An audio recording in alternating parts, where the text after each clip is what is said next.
ായിട്ട് നമ്മുടെ ഡെന്നിയുടെ ഒരു പെർഫോമൻസ് ആണ്. പറയുന്നില്ല, അത് ഡെന്നി തന്നെ ഇവിടെ അവതരിപ്പിച്ച് നിങ്ങളെ സൂചിപ്പിക്കുന്നതായിരിക്കും. പ്ലീസ്.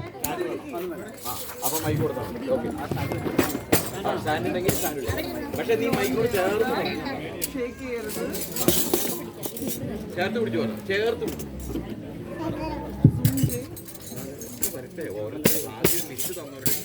എല്ലാവർക്കും പുതുവർഷത്തിന്റെ മംഗളാശംസകൾ. ക്രിസ്മസിന്റെ ഈ ഷായിച്ചേട്ടൻ ഷായിച്ചേട്ടൻ ഒരാഴ്ചയായിട്ട് എന്നോട് എന്തെങ്കിലും പറയണം എന്ന് പറഞ്ഞിട്ട്, അതുകൊണ്ട് ഞാൻ പറഞ്ഞു കേട്ടോ, എനിക്ക് വലിയ കോമഡി ഒന്നും അറിയില്ല കേട്ടോ, ഞാൻ എന്തെങ്കിലും കോമഡി അല്ലെങ്കിൽ നിങ്ങൾ കൈയടിച്ചോളൂ കേട്ടോ.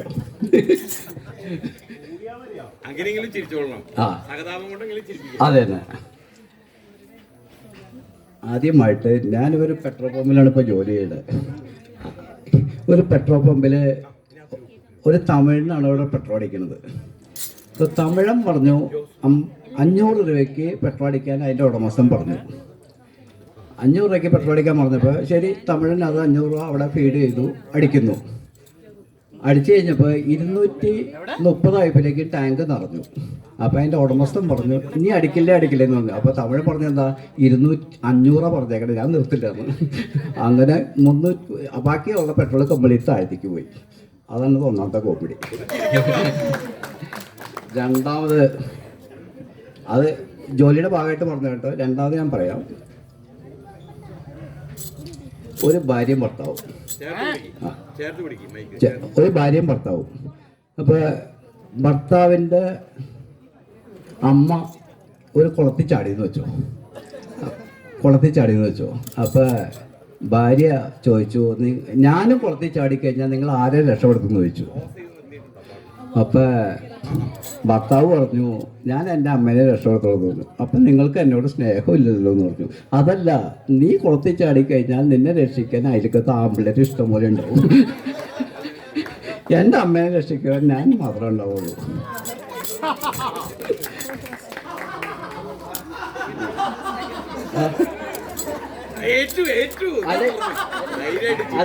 എന്നെ സൂചിപ്പിക്കാൻ വേണ്ടി പറയുന്നതാണോ? അല്ലല്ല. ഇനി ഒരു വ്യത്യസ്തമായൊരു പത്രവാർത്ത പറയാട്ടോ. ഒരു പത്രം വായിച്ചപ്പോൾ തൃക്കാക്കര പാലം ഇടിഞ്ഞൊലിഞ്ഞ് വീണു. 1500 കോടി രൂപ ചെലവ് ചെയ്ത പാലമാണ് ഇടിഞ്ഞൊലിഞ്ഞ് വീണെന്ന് പറഞ്ഞു. അത് പത്രവാർത്ത വലിയ കാര്യമായി. പിറ്റേ ദിവസം തമിഴ്മാർ പറയാണ് മുല്ലപ്പെരിയാർ ഡാം പണിയുണ്ടാന്ന്, ഇടിച്ചൊടിഞ്ഞ് വീഴുന്നു, കേരള ഗവൺമെൻറ് പണിത് കഴിഞ്ഞാൽ.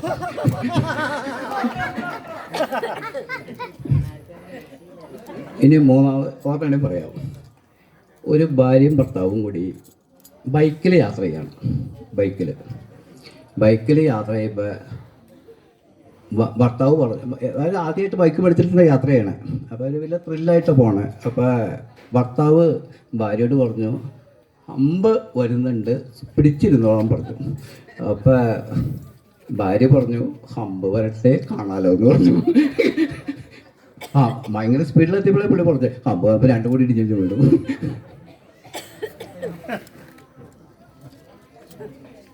ഹലോ, ഞാൻ ഓർമ്മ പറഞ്ഞിട്ട് നിർത്താം കേട്ടോ, ബോറടിക്കണ്ടാവല്ലോ നിങ്ങൾക്ക്. ഒരു ഡോക്ടർ ഒരു പേഷ്യൻറ്റിനെ ഓപ്പറേഷൻ ചെയ്യണം. അപ്പോൾ അനസ്തേഷ്യ ചെയ്തിട്ടാണ് ഓപ്പറേഷൻ ചെയ്യണത്. അപ്പോൾ ഡോക്ടർ ചോദിച്ചു, പേഷ്യൻ്റ് ചോദിച്ചു എന്തിനാ എന്നെ അനസ്തേഷ്യ ചെയ്ത് ബോധം കെടുത്തി ഓപ്പറേഷൻ ചെയ്യണമെന്ന് ചോദിച്ചു. അപ്പോൾ ഡോക്ടർ പറയാണ് നിങ്ങളിത് കണ്ടുപിടിച്ചാലോ, ചെറിയ ഓപ്പറേഷൻ നിങ്ങൾ ചെയ്താലോ, ഇതുകൊണ്ടാണ് അവർ അനസ്തേഷ്യ ചെയ്യണമെന്ന്. ഇത്രയും പറഞ്ഞുകൊണ്ട് എൻ്റെ കാര്യങ്ങൾ അവസാനിക്കുന്നു.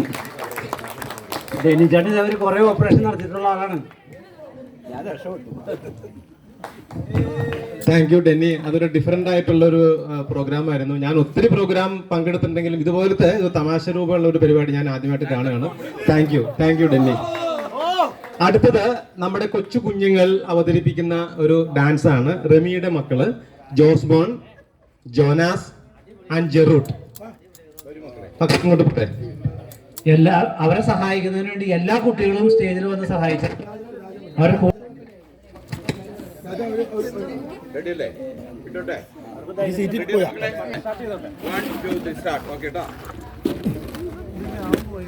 Song out, let you go. music.